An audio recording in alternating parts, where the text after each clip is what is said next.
ஒட்டியபாக்கத்தில் குடியிருப்பு பகுதிகளில் தேங்கிய மழைநீரை வெளியேற்றக் கோரி மக்கள் சாலை மறியலில் ஈடுபட்டனர். சென்னை அடுத்த ஒட்டியபாக்கத்தில் ஏராளமான மக்கள் வசித்து வருகின்றனர். இங்குள்ள 100க்கும் மேற்பட்ட குடியிருப்புகளை மழைநீர் சூழ்ந்துள்ளது. இந்த நிலையில் தேங்கிய மழைநீரை வெளியேற்றக் கோரி மக்கள் சாலை மறியலில் ஈடுபட்டனர்.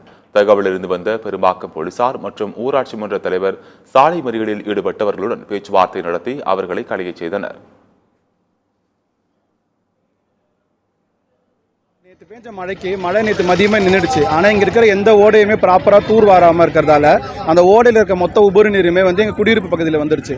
இப்போ இந்த சைடு லெஃப்ட் சைடு ரைட் சைட்லாம் பார்த்தீங்கன்னா இந்த ஓடைக்கு கரையே கிடையாது.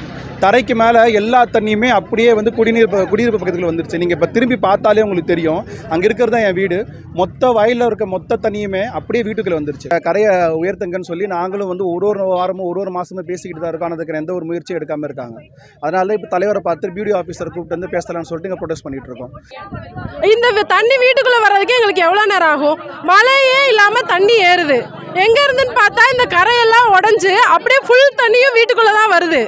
எங்களுக்கு இதுக்கு ஒரு தீர்வு வேணும். தீர்வுக்கு வந்துச்சுன்னா தூர்வாரி கரையை கொஞ்சம் ஹைட்டாக ஏற்றினாலே எங்களுக்கு இந்த பிரச்சனை வராது.